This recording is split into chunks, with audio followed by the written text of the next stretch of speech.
Hi everyone, wishing you all happy holidays and a happy new year. Welcome to another episode of Aron Nimzowitsch, my system. The customary quote: a book cannot by itself teach how to play. It can only serve as a guide, and the rest must be learned by experience. From Jose Raul Capablanca. A brief review of the last part, where we started Chapter 5, Overprotection, Part 2 of the book Position Play, and discussed the topic, Why Our Strong Points Should Be Overprotected, with illustrations from Nimzowitsch.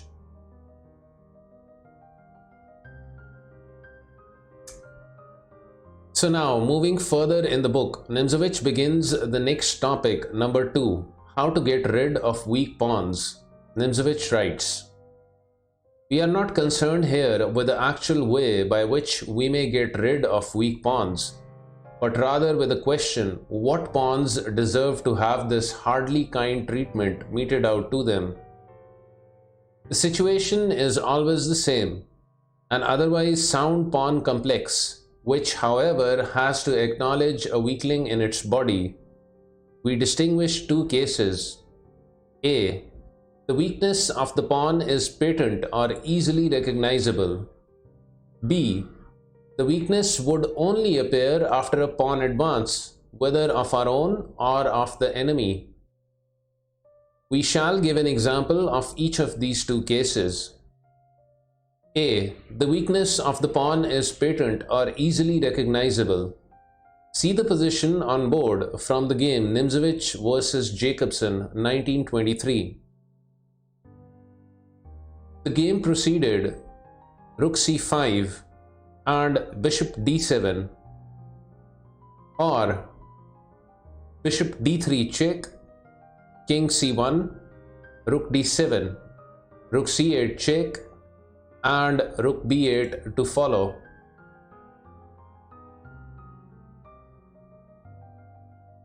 So Bishop d7 and Rook takes on d5. White is therefore now a pawn to the good. King f8, King c2, b3 check, King c3, and King e7.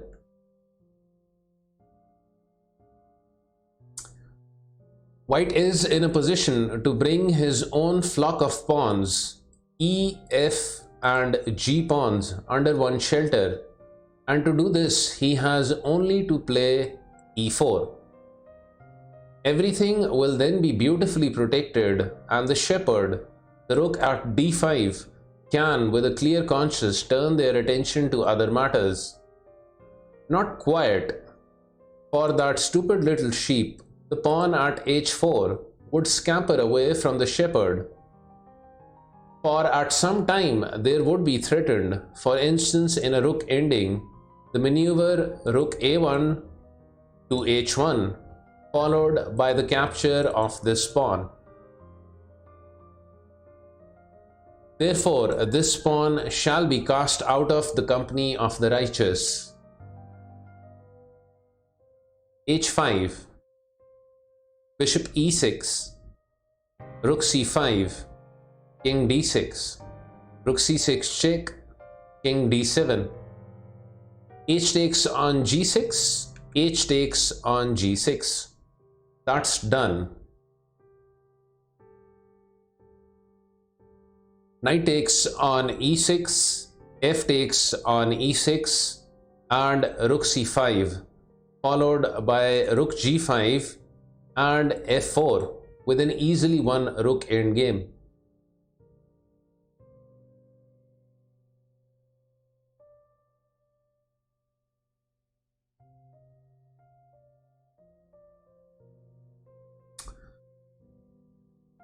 The position reached after Black's 41st move, King d6 here, has already been considered under another aspect in part 1 of the book, chapter 6, topic number 4.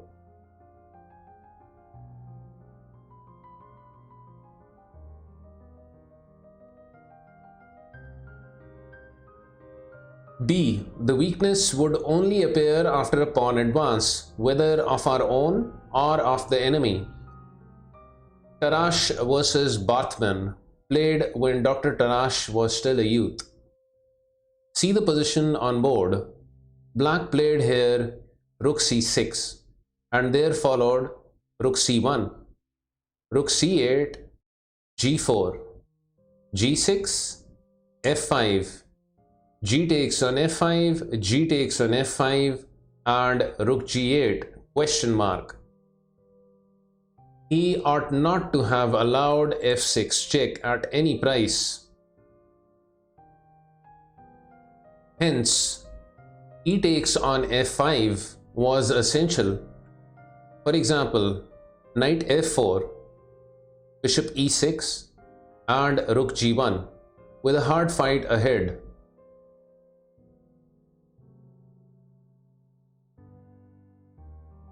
So rook g8, f6 check, king f8, rook g1, rook takes on g1, knight takes on g1, king g8, and black's h-pawn is a very serious weakness in black's game.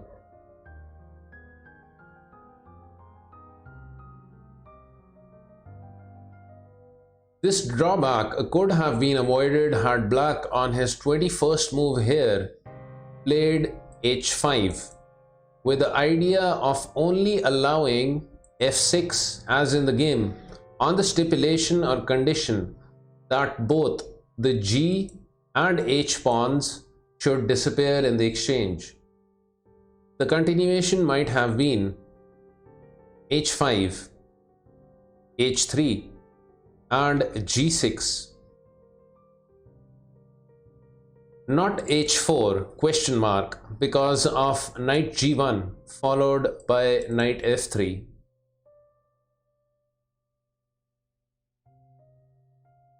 So g6, and black after a few moves would have obtained a more favorable position than he did in the game. Whereas case A does not make very great demands on the player, the right handling of the strategical weapon discussed under case B is extremely difficult. It demands above everything a pretty thorough knowledge of the various forms under which an advance of a compact pawn mass, and particularly on a wing, may run its course. Many pages, however, of this book have been devoted to this advance with all its consequences, and to deal with it, we may therefore leave the kind reader to their own, as we hope not less kind fate. Only let them keep well in view that the strategical necessity of ridding themselves of a troublesome pawn of their own may arise in the case of an advance of their pawns, just as much as in that of an enemy advance. When the black sheep of the family should be cast out, whether before the operation begins or during it, when the advance of the pawn mass is underway, this question can only be decided on the merits of each case. For a very instructive game illustrating overprotection, see game number 39.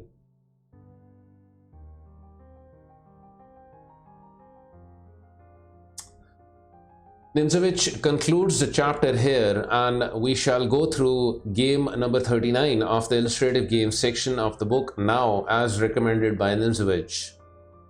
This consultation game was played in 1921 between three Swedish amateur players versus Aron Nimzowitsch.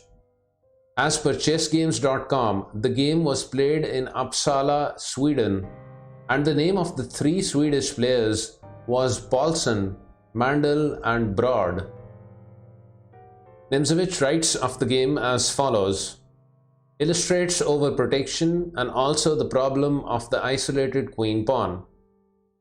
Three Swedish players with the white pieces and Nimzowitsch with the black.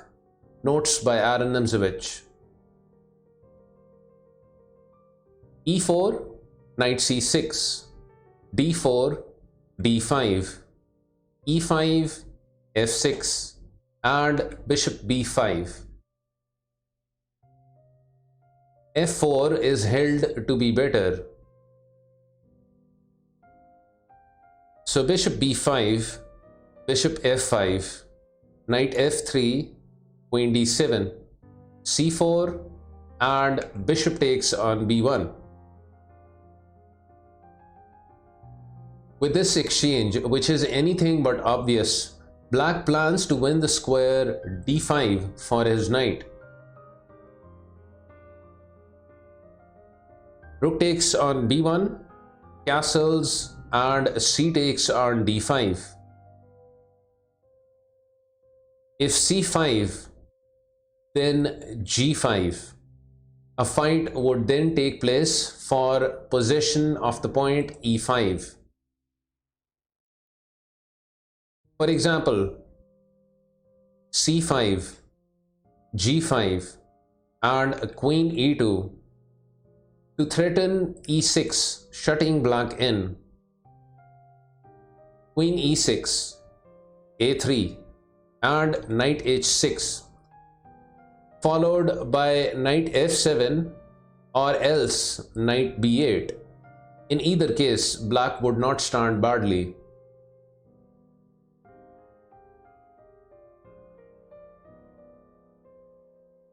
So c takes on d5, queen takes on d5, bishop takes on c6, queen takes on c6, castles, e6, bishop e3, bishop e7, apologies, knight e7, queen e2, and knight d5.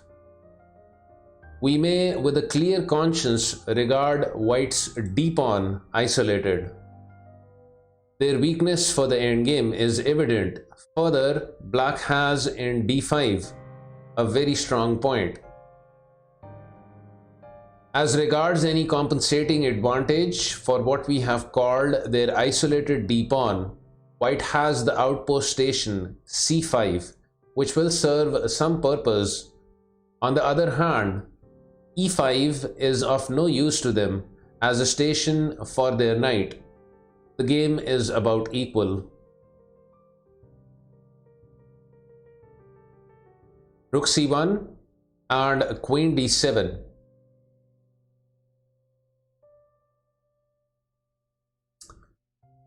It is very questionable whether e takes on f6 would not have been better for white than the rook move.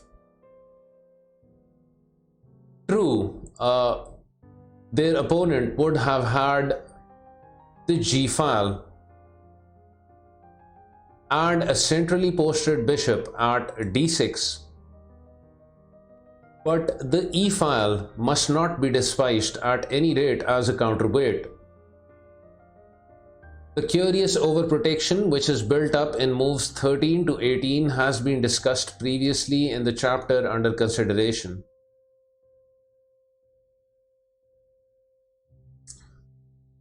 So queen d7, rook c4, king b8, queen d2, rook c8, knight e1, bishop e7, knight d3, rook d8, queen c2, and f5.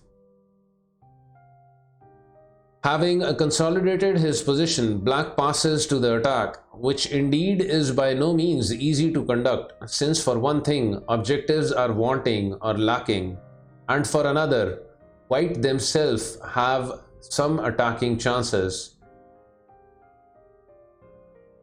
Rook c1. Without question, b4 should have been played here with the intention of playing when opportunity gives. Knight c5, bishop takes on c5 and b takes on c5. The question now arises, is black's position strong enough to bear weakening? Two moves in particular come under consideration in answer to b4, namely b6 and b5.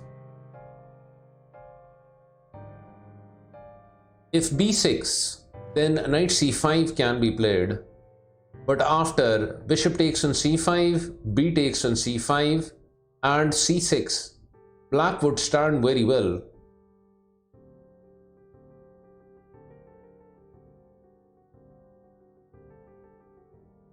However, he must emphatically or forcefully not accept the knight sacrifice, as the following combination proves.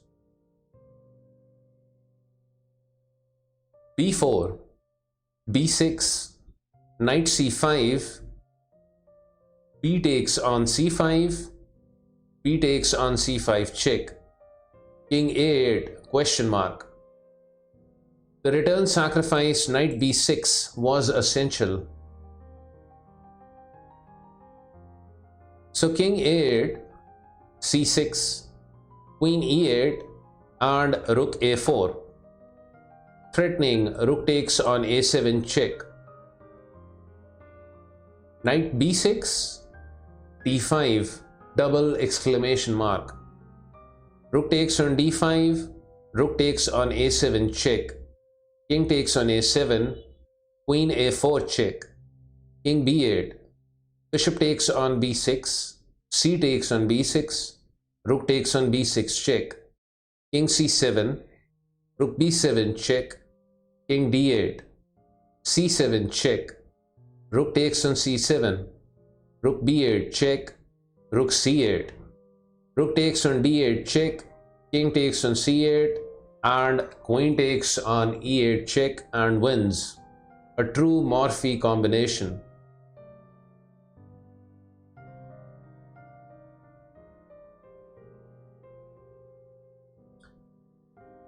We may quietly note the fact that his overprotected central position is so strong that black can here without a qualm leave himself unprotected and yet remain master of the situation as he was before, for he is in a position laughingly to evade any enemy combination, be it ever so diabolical. We have still to show what would happen if black played b5 in reply to b4. In this case too, black would not fare badly. b5, rook c6, king b7, knight c5 check, bishop takes on c5, rook takes on c5, and knight b6, followed by c6. Black is strong on the white squares.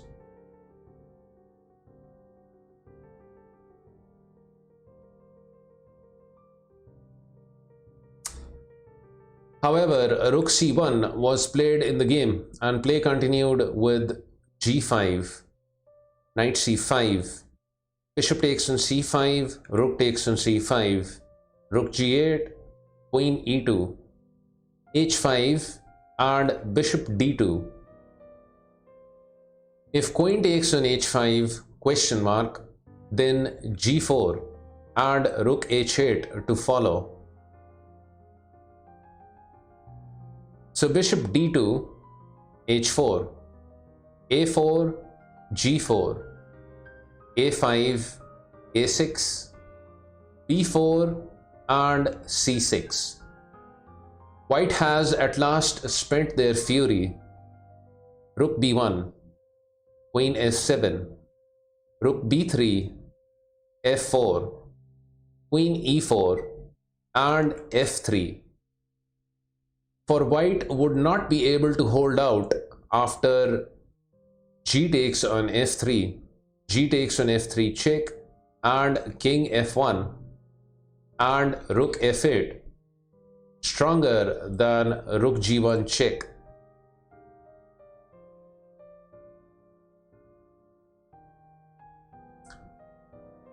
As such, rook c1 by white, f takes on g2, king takes on g2, and rook f8. Note with what surprising ease the black rooks are brought into action, a further proof to my mind of the enormous vitality of overprotecting pieces. Rook f1, g3, h takes on g3, h takes on g3, and f4. After rook takes on g3, rook takes on g3 check, the white king would be exposed. So f4, knight e7, bishop e1, knight f5, rook h1, rook g4, bishop takes on g3, queen g6, queen e1, and knight takes on g3. Decisive, though so simple and even insipid or tasteless, it wins the pawns which are so conveniently exposed in the fourth rank.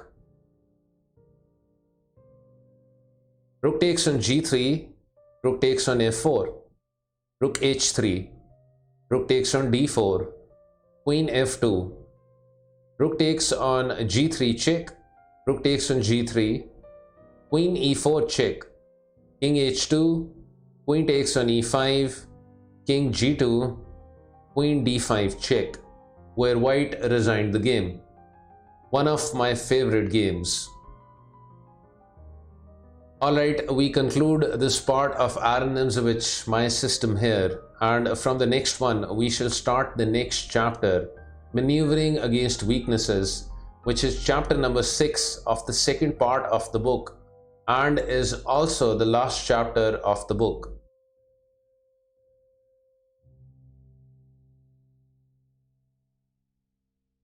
Here is a look at the recent channel support from my Twitch stream. Several new supporters: James Blunder, MD Knight 0, Visionary, perryDW, and Dimple.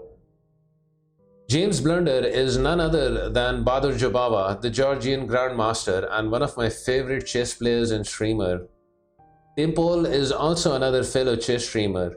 I will post a link to both their streams. Do check them out.